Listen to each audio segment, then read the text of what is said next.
Welcome to Big Blend Radio with your hosts Lisa and Nancy, editors of BigBlendMagazine.com.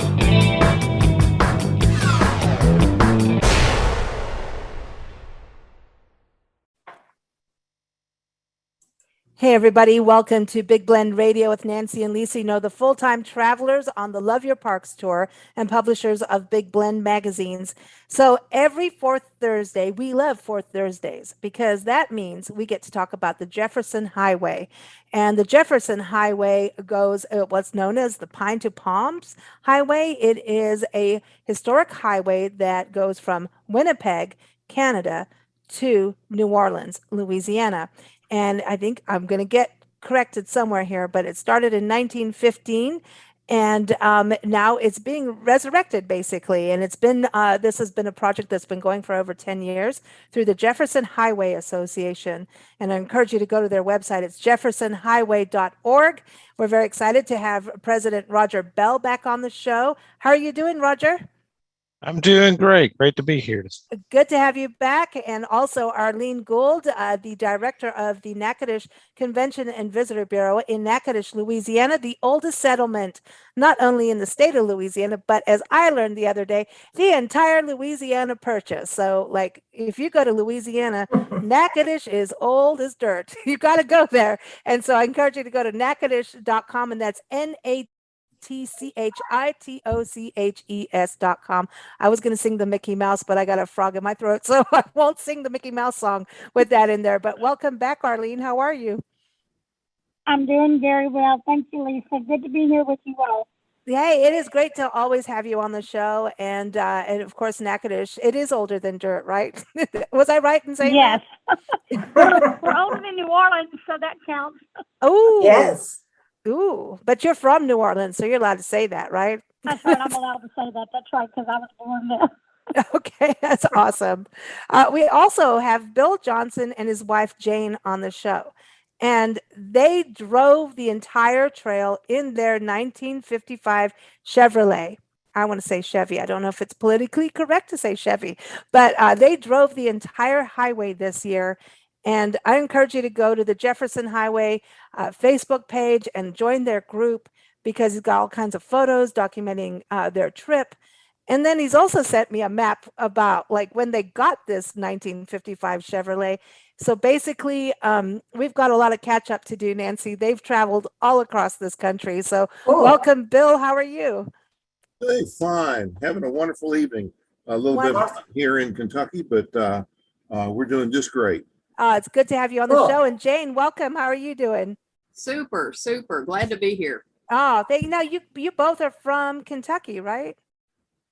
Actually, originally we're from West Virginia, but we've lived in Kentucky since the early 70s. So I guess we can claim that as our home state. I heard that way back when Virginia and Kentucky kind of were the same state. So, you know, it's all connected, right? I don't know what I'm talking about, but it was like at one point in history, I don't know. Maybe now I've got to go back on a map. See, this is it. I want to just go to the conference that just happened. Roger, am I right? It's 1915 that the highway started? Lisa, you got it right. Oh, ding. Okay, good. So 1915, and it starts with the gentleman who was the editor of the Better Homes and Garden magazine, right?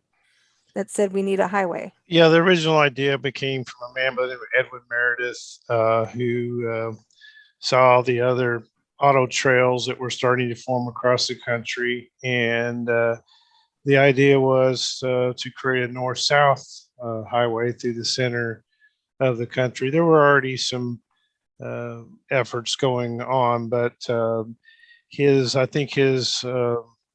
political and his financial wherewithal at that time allowed him to move forward, and he worked with the New Orleans Chamber of Commerce to have the first meeting in November of 1915 in New Orleans, and people from 11 states showed up. Not all of them got the highway, but it was only imagine what it would have been like to be at that conference. But it was soon after, when the routes, cardinal points, what they would call, were formed, where the route was going to go through these specific towns. And then it was up to these communities to form the route. It wasn't a federal government, it wasn't state roadway. It was a true grassroots effort to build a highway at that time, and what we would consider, part of the good roads movement. And those roads at that time were not the best, and I think when Bill gets on there and talks about, he went through, I think what I would call some of the adventure routes of the highway, which, go back to the early days of routing. And I applaud his effort to try to do that. And I'm sure he'll tell you about that as we get forward. But that is what the route started, and it lost its name in the late 1920s, kind of slowly but surely, as the numerical efforts from the government to name all the roads numerical.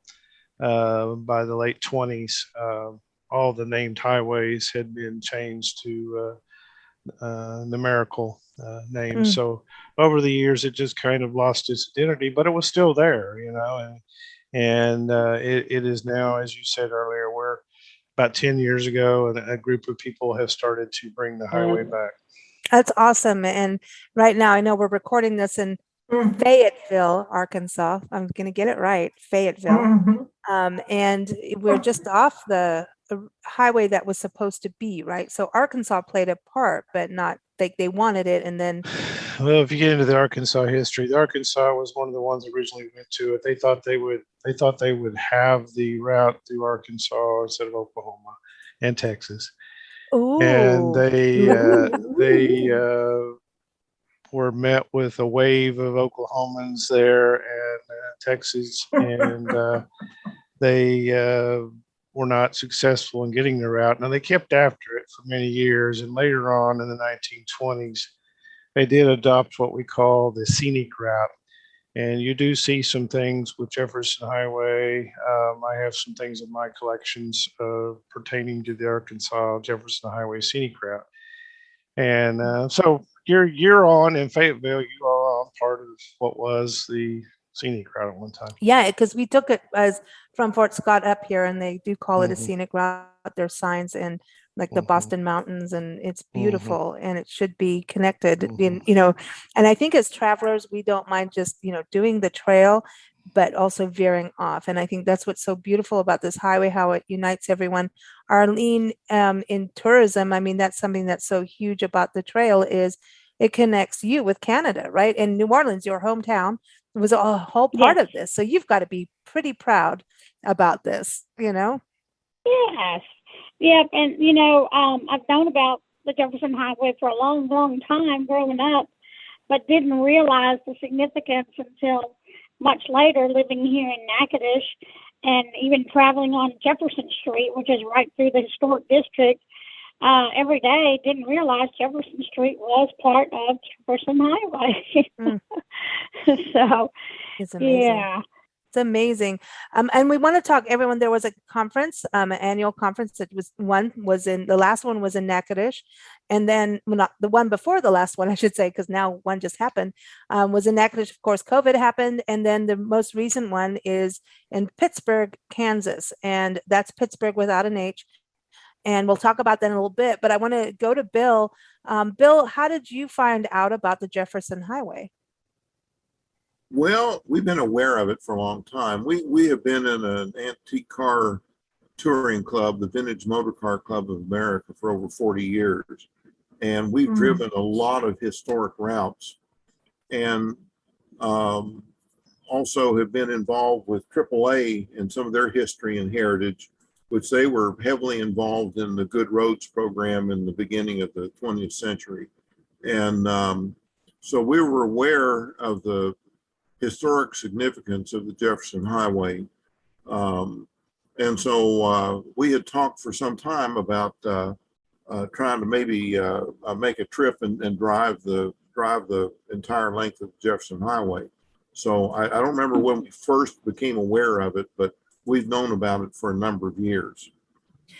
So because you've driven antique cars or you like them, would you drive, like, I'm trying to think of what cars would have been around in 1915, because I mean, didn't Ford just come out like in the 1920s or something?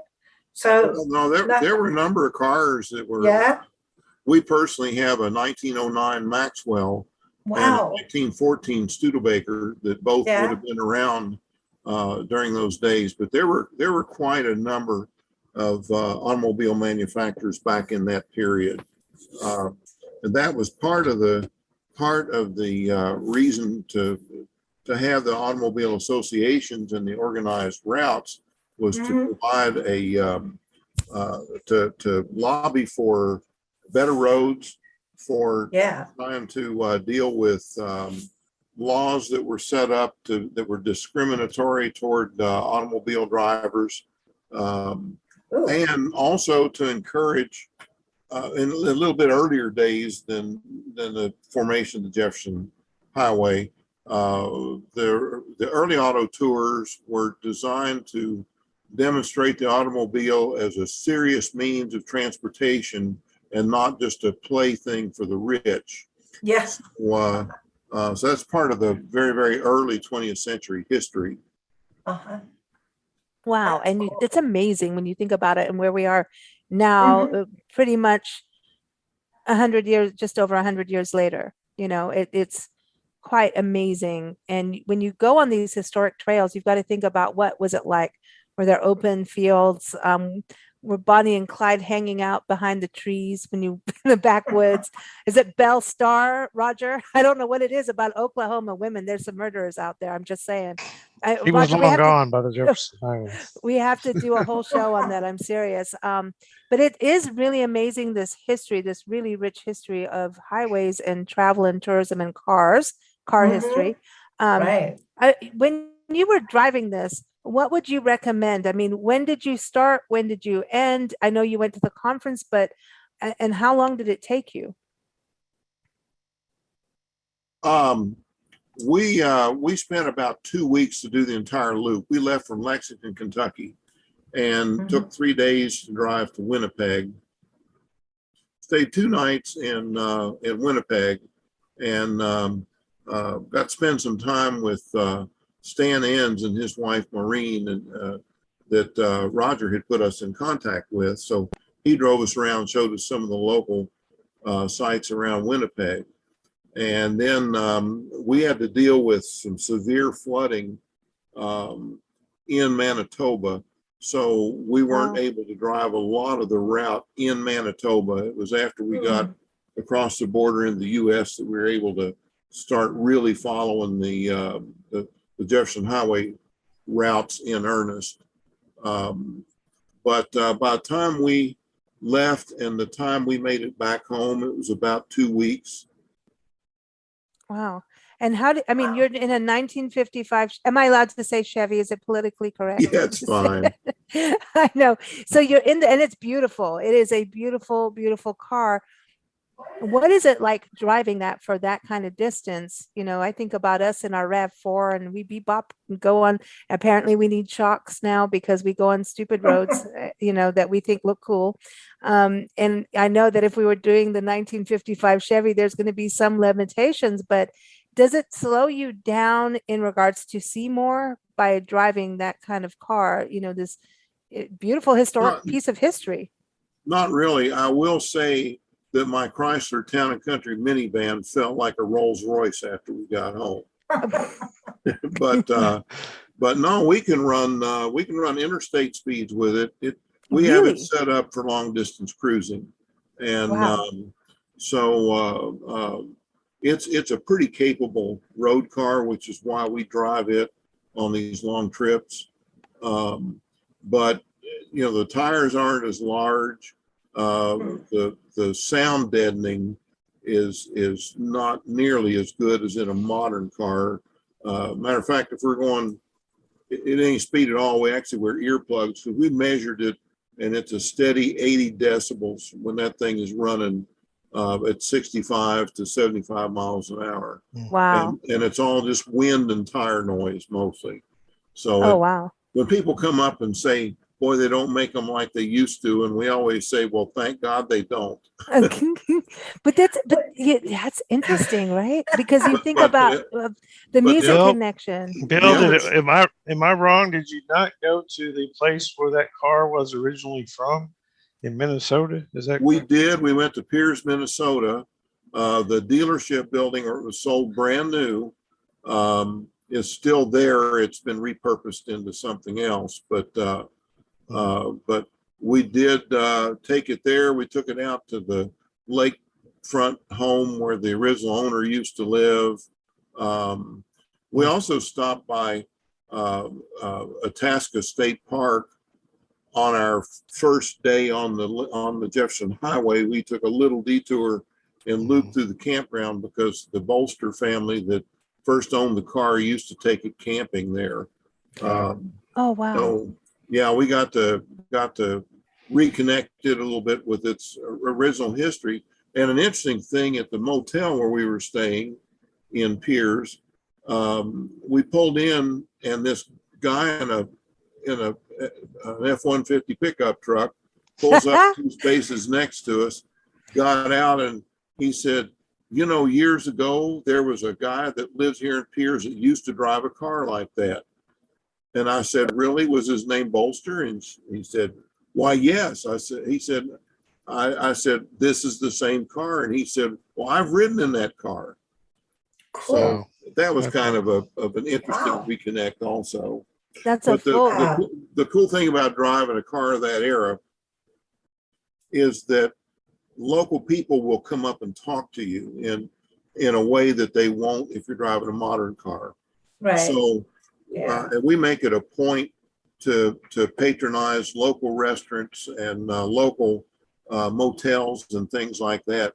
And so we're able to talk to the people that know the area and say, oh, by the way, where's a really cool little restaurant? And we've never been guided wrong. So it really helps us more intensely experience these regions of the country as we travel through them. It's part of Americana, you know, Yeah. that kind of car. And, you know, what we're seeing is a lot of motels and diners are coming back around, you know, things like Route 66, but in other areas, we're starting to see this come back.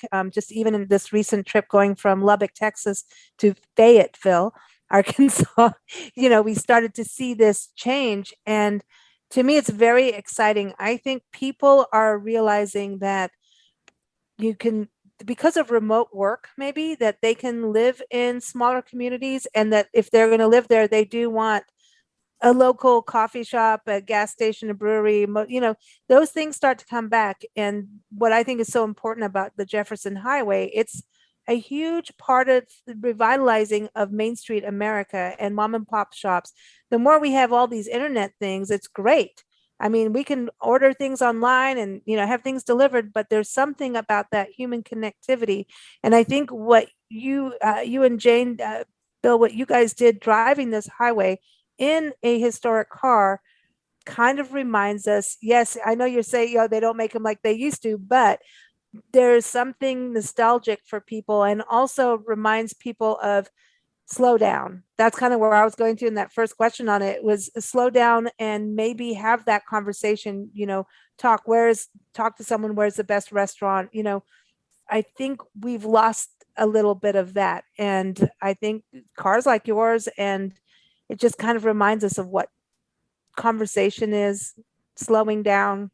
Lisa, you know, when we travel these historic routes in the Jefferson Highway, you know, a lot of times we are, you know, some of my friends are going on vacation, but they're all looking to the destination they're going to.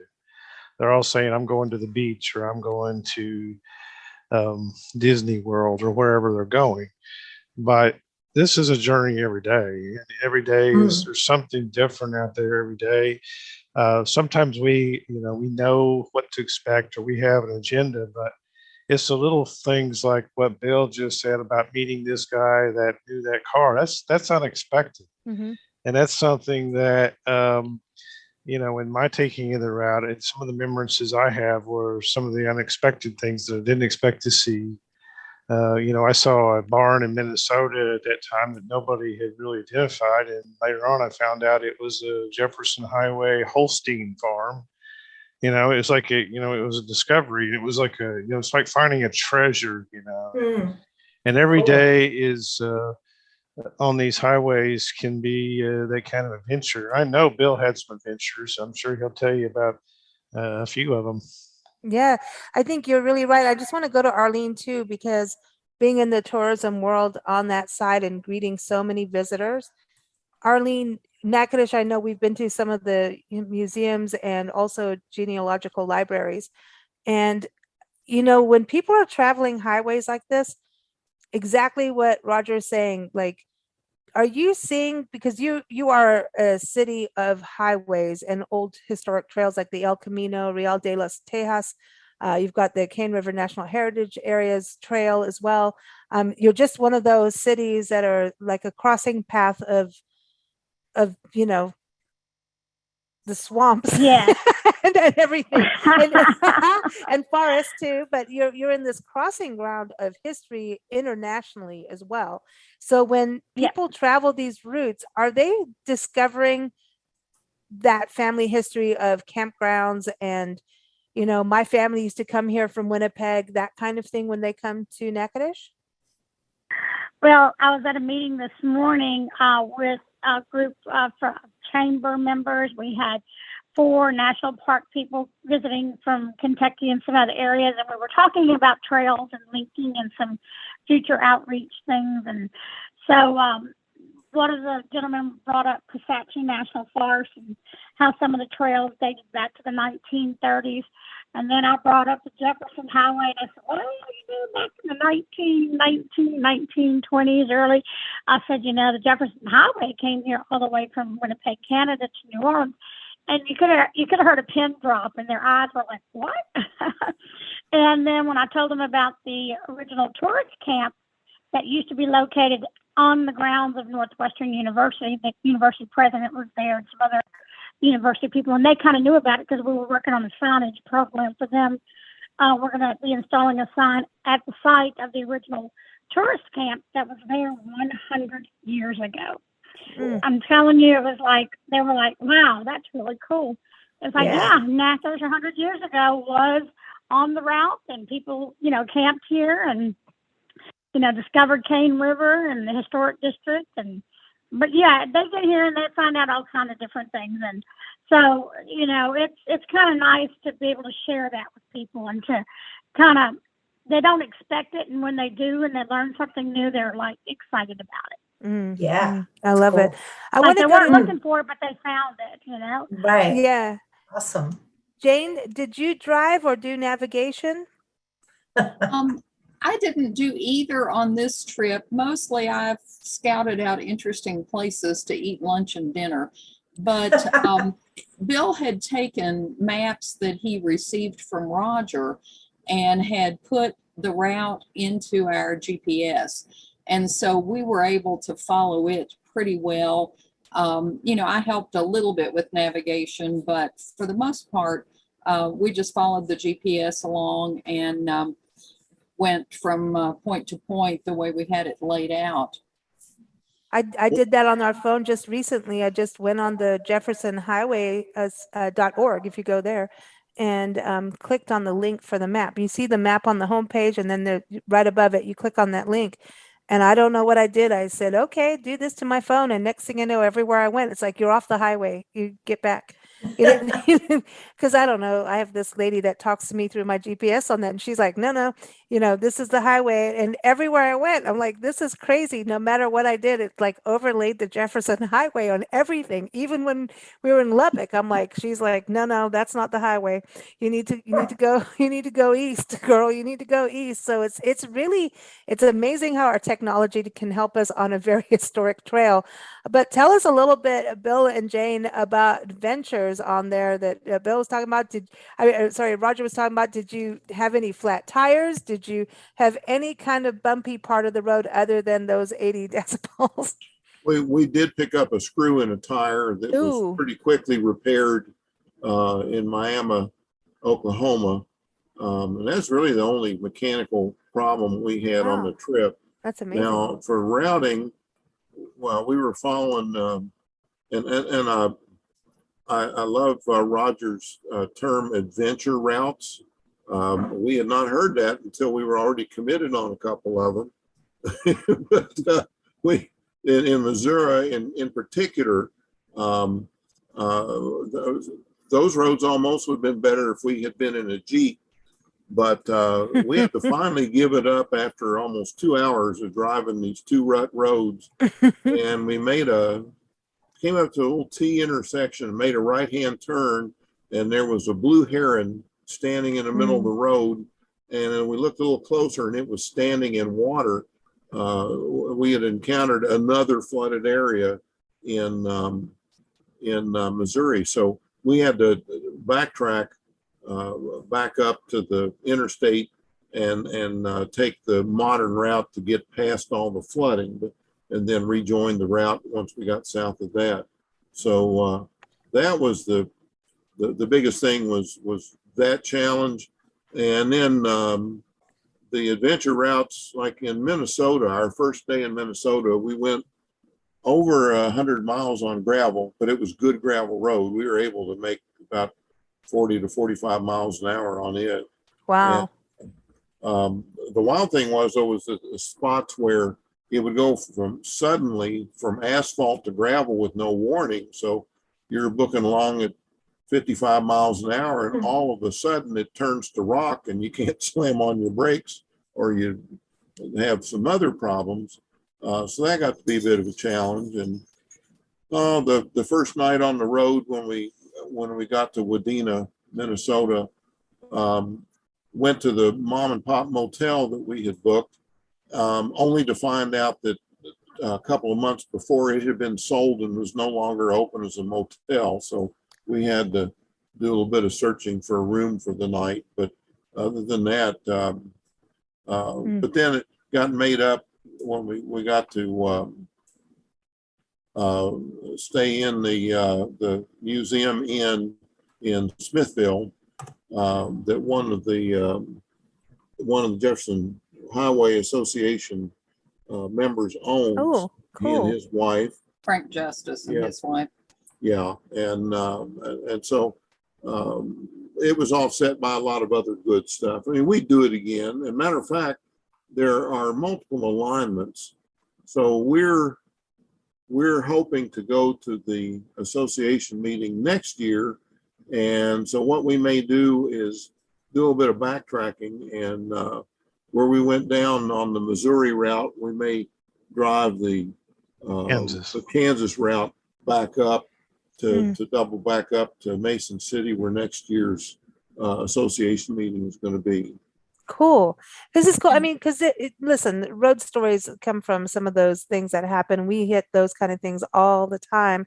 Like I said, we need new shocks now, but like seriously, it's got to happen. But there's so much scenery and this history. I want to go to each of you. Jane, with you, what stood out for you that you just were like, I'm so glad I'm doing this? And is it beauty? Is it the natural? Is it the history, the food? What was it like? Just one or two things on that adventure? Because it's an adventure, period. It was an adventure, but it was so much fun. The people that we met along the route, Roger had put the word out evidently to people along the Jefferson Highway. And so they kept contacting us saying, when you come through such and such town, I want to meet you. And we were able to meet up with some wonderful people. The mayor of Wagoner, Oklahoma, for example, and things like that. We were on a little gravel road in Iowa, and we had just washed the car because we had come off of all of these gravel roads in Minnesota, and the car was just filthy. And so we'd washed it. And of course, about 2 turns down the road, here's another gravel road. And Bill's like, I'm not gonna drive it. And then he was like, no, we came to drive the route. And so we started down the road, and our reward for driving yet another gravel road was we came up over a little rise, and there were 3 ringneck pheasants in the middle of the Oh, road, male and nice. 2 Oh, wow. females. And so that Wow. was really cool because we're birders, and so we Yeah, that's stopped and cool. took pictures and things. Some of the hotels where we stayed were just delightful. The Smithville Inn in Missouri, that was also the museum, the Hotel Bentley in Alexandria, Louisiana, the Park Inn in Mason City, Iowa, the Frank Lloyd Wright property. That was great. So it was a fun Cool. trip. You know, I'd do it again. Cool.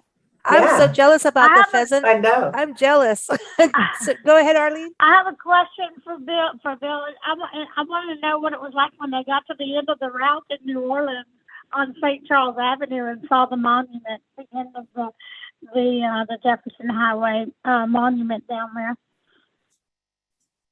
What was that question Did about? they? Oh, about the what was What it was- like when you got to the end of the route at the New Orleans monument in New Orleans? Well, it was mixed feelings. You know, you're kind of ending one part of the adventure, but it was we had used Google Earth to look at the area and make sure we had a spot where we could park the car. We had been forewarned by a couple of the association members that the wording on the monument, actually you have to almost stand out in the street to read it. But it worked out that we were able to pull up into a parking spot right up next to it and get out and take some pictures. And it's on St. Charles Street with the St. Charles streetcars running by. And so it was interesting to get in there and get some pictures. The most congested metropolitan area that we went through was the Minneapolis-St. Paul area. It took us about 2 hours to get through there. Wow. But that was probably the most congested of any of them that we went through. And that includes Kansas City. We actually were surprised at how quickly we got through that major metropolitan area driving through town. Oh, good. I'm glad to hear it. We have Yeah. we have to be there on time Mm. in a few How- days and next week. So, and we've already been delayed on going. So I'm like, we have to get there at this time. So we better get there. And we're going to be on the highway, like literally staying on the highway by Overland Park, I think it is. So we're Yeah, excited. What we found really, really helped us though, was to be able to take, you can download a free program from Garmin, that's Garmin Basecamp. And so what I did was state by state, designed the routes and any stops we wanted to make and plug it into that Garmin Oh, Basecamp wow. program. Mm.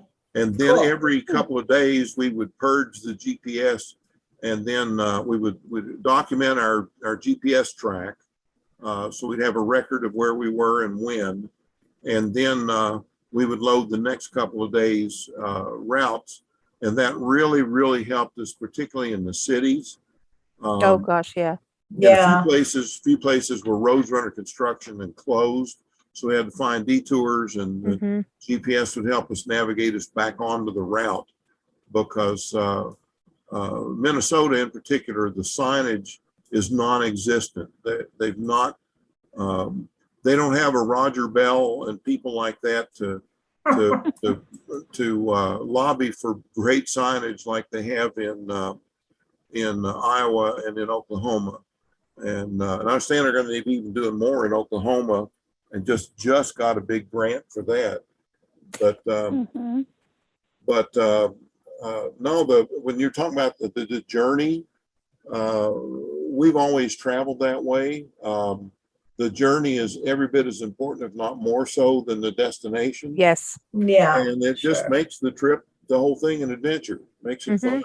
So, Bill, would you consider doing this in your 1916 vehicle? With some kind of support help. The only thing, the 1914 Studebaker Oh, 1914, sorry. actually was driven it probably crisscrossed part of the Jefferson Highway. Oh, cool. Our antique car tour did a Mississippi River. It was a 5-year sequential tours, and if you did all 5 years, you will have driven both sides of the Mississippi River. Oh, And cool. the first 2 years, which were the northernmost part of the Mississippi River, we did with the 1914 Studebaker. Wow. Cool. Wow. This is cool. That's This neat. is cool. Okay, what about I love food? it. Let's talk about food because, I mean, I mean, Natchitoches meat pies, Oklahoma. I mean, everybody's different, and it's interesting. So, like, scenery can be continuous, and you can see where it's connected in states because of the way geology and Mother Nature is. But sometimes you just go through the state line, and it's like, oh yeah, this is a different state, you know, and the food will change with, you know, the history of people in that area. So did either of you like have new food that you tried and on this route that was about that region? Lucius.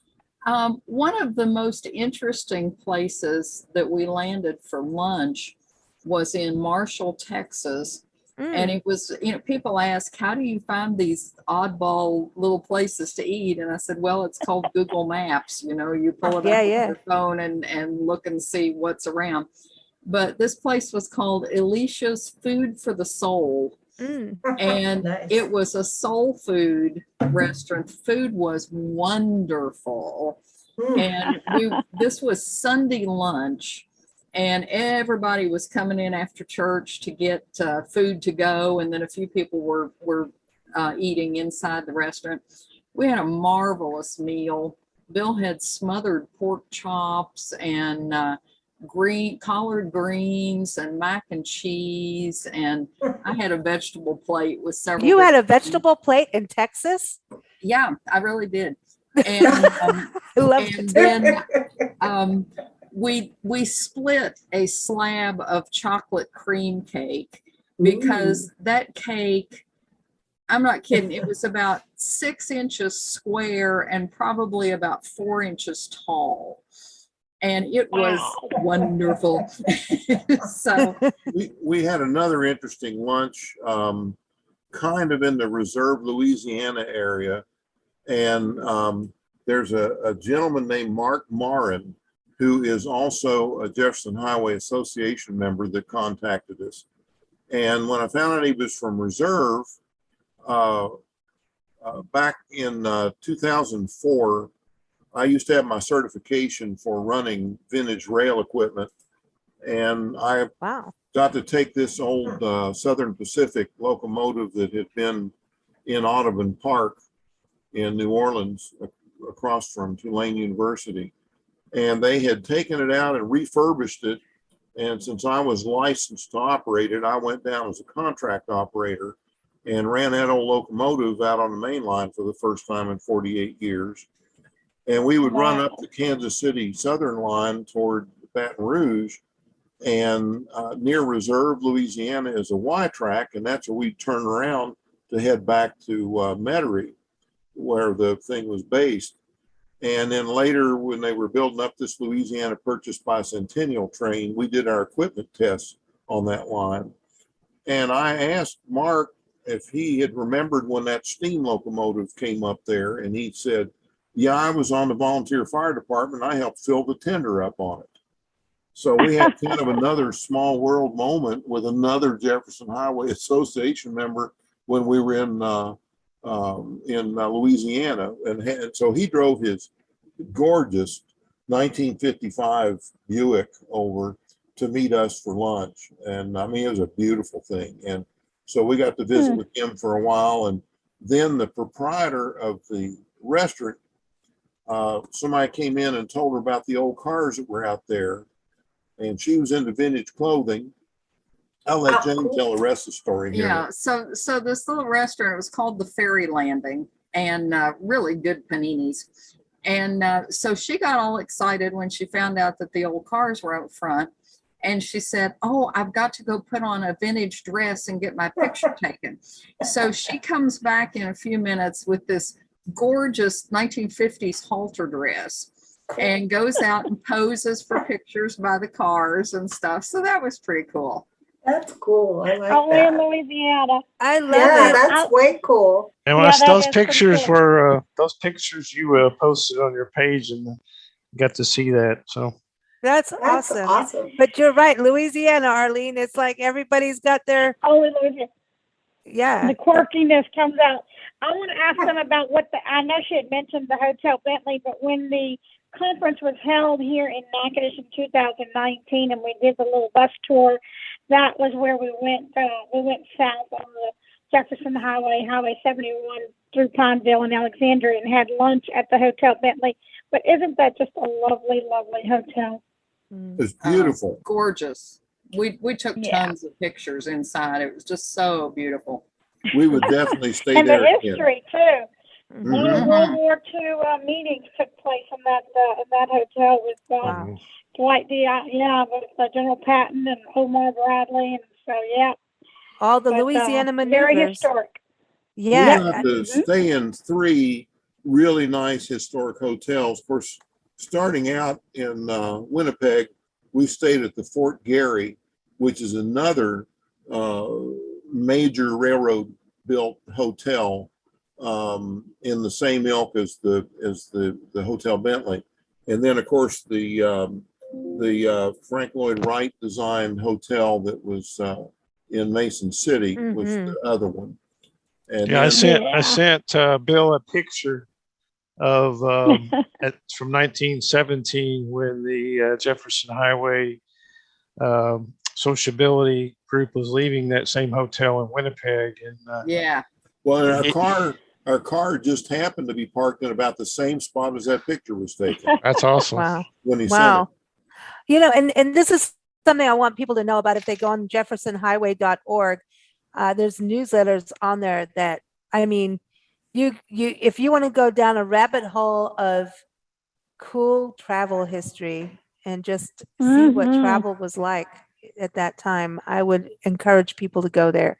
It is so cool. I mean, it is awesome. The history and the places that people went and just how the graphics were done. I know we're magazine people, so we kind of geek out on that too, but it's so well done, those newsletters. And isn't that something too, when people can become a member, whether it's a family, individual, organization, or business, can become a member if you go to jeffersonhighway.org. And part of membership is that you get a newsletter, right, Roger, when people join? Yes, we have a quarterly newsletter, and it usually has an historical story from the past, and then obviously things that are going on now, and conference information and such. But we've been doing that since day one, and Cool. we have a good newsletter. But we have these historic ones like you're talking about. And at the conference recently in Pittsburgh, we got to go to the Jefferson Highway archives at Pittsburgh State University, and they have a collection of original Jefferson Highway Declaration newsletters there. And Wow. it's beginning to grow as we and they're digitizing all of that for the future. So it's a really good thing. Oh, wow. And let's talk a little bit about Pittsburgh. I know Chris wanted to be on the show today, and we just, it didn't make it to happen, but he'll be on the show sometime in the future. But Pittsburgh, Kansas, again, no H, right? And it's all part of Crawford County and part of East Kansas and Southeast Kansas, right? Yes, we haven't been there yet. We're going to drive through. Yeah, there. it's a very historic. It's part of the culture of the route.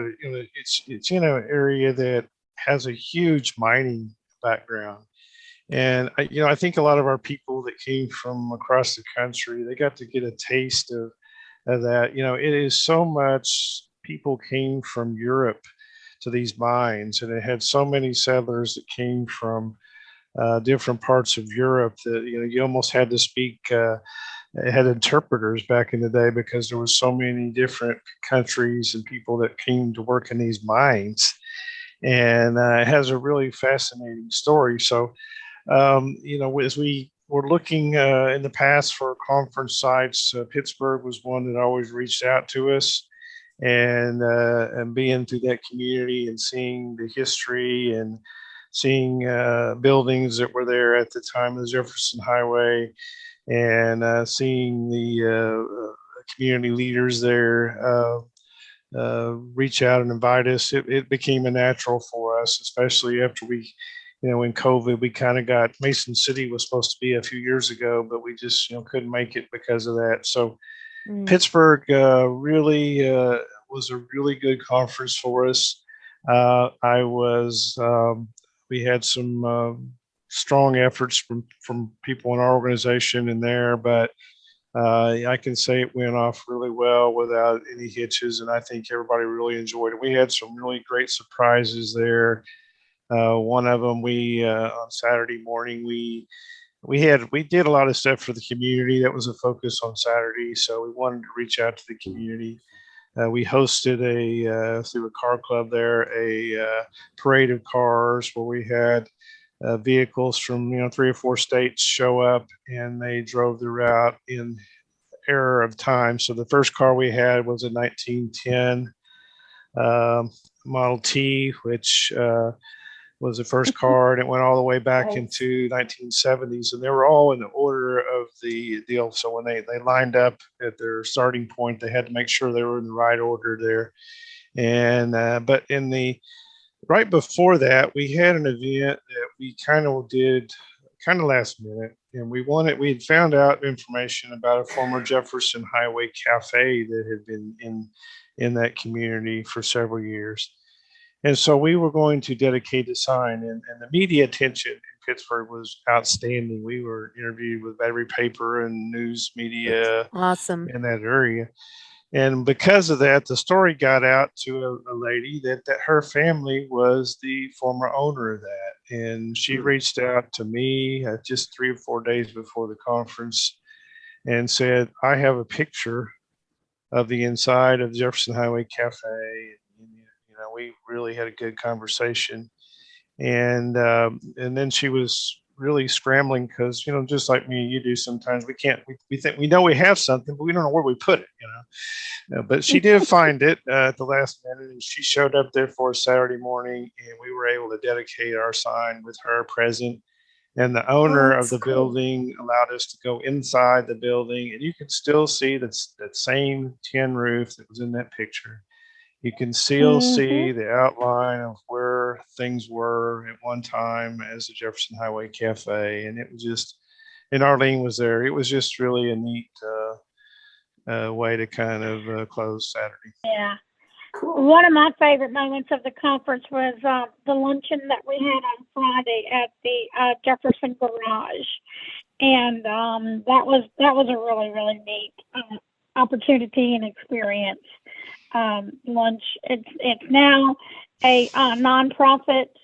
I guess you'd call, where they serve lunches and things for the community, but it's called the Lord's Diner now, and we had an excellent lunch there with the people that have the garage now. And the garage itself, I mean, it's just, the building is outstanding, and the interior was very well done and preserved.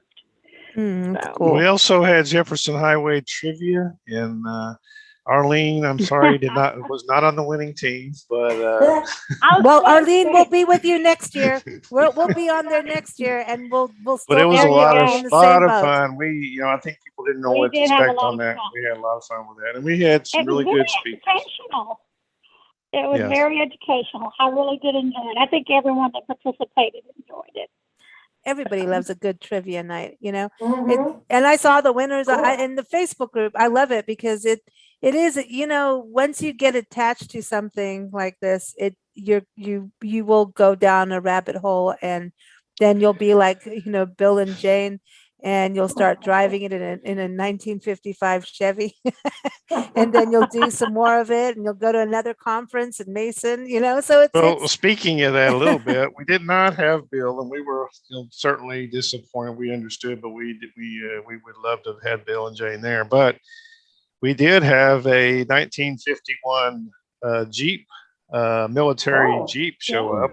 Cool. And from the National This is a cool story. National Military Vehicle Association is planning to do the whole Jefferson Highway route from Winnipeg to New Orleans in October, I believe, of 2024. And they are scouting locations in the route. And he was a really wonderful person. He came from Paris, Texas. And we have another gentleman that was going to be at the conference from Minnesota, but he drove his, I don't know exactly if I don't know. I get to talk to him all the way, but he was driving around town and in the parade, by the way, in his 1951 Jeep and with his wife. And that was a treat. That's cool. I mean, the whole highway, this rocks. We love doing these monthly podcasts. And everyone, it's every fourth Thursday. You can keep up with it at bigblendradio.com every fourth Thursday at 6 p.m. Central Time, since we're talking about the Central Time Zone, right? That's the one thing. If you go up and down, you don't have to change time zones and get messed up like we do frequently. So that's a good thing. I'm just saying, but I want to thank you all for joining us. And there's so much, we could talk for hours, but go to jeffersonhighway.org. I want to thank Bill and Jane. Thank you for joining us on the show. Thanks for having us. Oh, it was a joy to be here. Yeah, I mean, fun. I hope we get to meet you somewhere on the road for sure. We want to do that. And but don't go, because I got to ask Arlene, what's going on in Natchitoches right now? What should people look forward to? The folk festival by any chance coming up Well, for travelers on the highway? Up in a couple of weeks. Next weekend we have the 2022 Louisiana Sports Hall of Fame induction class. It's going to be inducted next weekend at the Louisiana Sports Hall of Fame. And then in July 23rd is the folk festival at Northwestern University. You must go to this folk festival. I mean, this is when you're going on a like this, Jefferson Highway, and talk about history and culture, this folk festival, you have people showing how brooms were made back in the day. Yeah. Victorian dancers. You have, the best music on the planet. I mean, it is, and you can get meat pies. Some pretty good food too. Some fry bread. I mean, it is absolutely one of the best events, multicultural, and it just shows what Louisiana is. And it's not even hot. And it's not even hot in July because the festival is indoors in a place of Coliseum, at the University Coliseum. So it's all air conditioned and 3 stages of music. No, it is. It's one of my favorite festivals here in Natchitoches. It's one of our favorites. We have favorite. a lot to choose from. One of our favorites, like all time. Like I think that was one of the happiest days of my life. Literally, just no, I mean it. There's something about this history and passing the torch and not losing this history and passing the torch, and yes, innovation and change, but not forgetting the past. And I think this is again what the highway is doing, is going back. And all these cars, Roger, this is my question to you in closing. Don't you see one day, like Natchitoches has this sale on the trail that goes from Natchitoches, Louisiana to Natchitoches, Texas, where everybody gets out their yard sale. I mean, this is this epic event that happens every spring on the El Camino Real de los Tejas National Historic Trail. So now I'm thinking, could you imagine one day a car show that goes from Winnipeg to New Orleans, where everybody brought out their cars to the historic diners, the downtowns, the main streets? Come on, Roger, Bill, what do you think, man? Come on, this would be so epic. Muscle cars. Yeah, I mean, even Snoop Dogg might show up. Those we call pimp mobiles. Sorry, but it's true. But I mean, could you imagine that kind of epic event happening on the entire highway? My mind's always trying to figure out something fun to try to create, and we've seen some efforts like junking on the Jefferson that occurred in northern Missouri and southern Iowa for a while, and we're looking to bring that back. A lot of the original promotion of the Jefferson Highway came through what we call sociability runs, where they would travel in groups, sometimes long distance, the whole route, sometimes shorter. They would have signs and promoting, and we'd love to bring some of that back. And because that was the way they promoted back then. They didn't have the media, even radio wasn't on, at that time. So it's hard to imagine how they promoted Yeah. it. And it's now it draws a lot of attention because it is so unique. And we're looking to do some of that, especially in my home state of Oklahoma. We've talked about it. So I expect we'll do some fun things. We love ideas, and I think a lot of our efforts is to make this route is unique. We're not Route 66. We're not the Lincoln Mm-mm. Highway. We have our own story to tell, and we want to tell that story well. And each community on this route has a story to tell, and the culture from Minnesota to New Orleans is very unique. I think that's what we will focus on, finding ways to tell our story, however that may be. And the other thing is you are a crossroads of all these other historic, we were talking about that in the last show, Yeah, Pony Express, right. Butterfield. And I was watching Atoka, Oklahoma, and their efforts and how they're part of the Mhm. Butterfield. And there's the Jefferson Highway does cross through the Lincoln Highway, right? Bill, you know about Colo. that being in Kentucky, right? So, all these In highways do Colo, cross. Iowa. Well, Yeah. the Lincoln Highway actually passes north of Kentucky. It doesn't go through our state, unfortunately, but we Really? I always thought it did. drive the Lincoln Highway coast to coast. Wow. And you guys are cool. Now, what do you think about doing a car show from Winnipeg to New Orleans? Would you participate in that?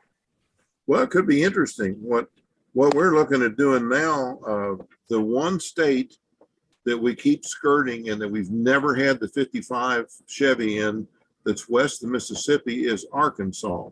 Well, you need to come see us, but we're leaving soon. Well, what we're looking at, believe it or not, we're planning our trip for next year, and we're looking at taking that scenic route It's beautiful. that starts heading due north, just kind of just west of Shreveport, that goes up into Arkansas and pretty much runs up Arkansas up to into Missouri.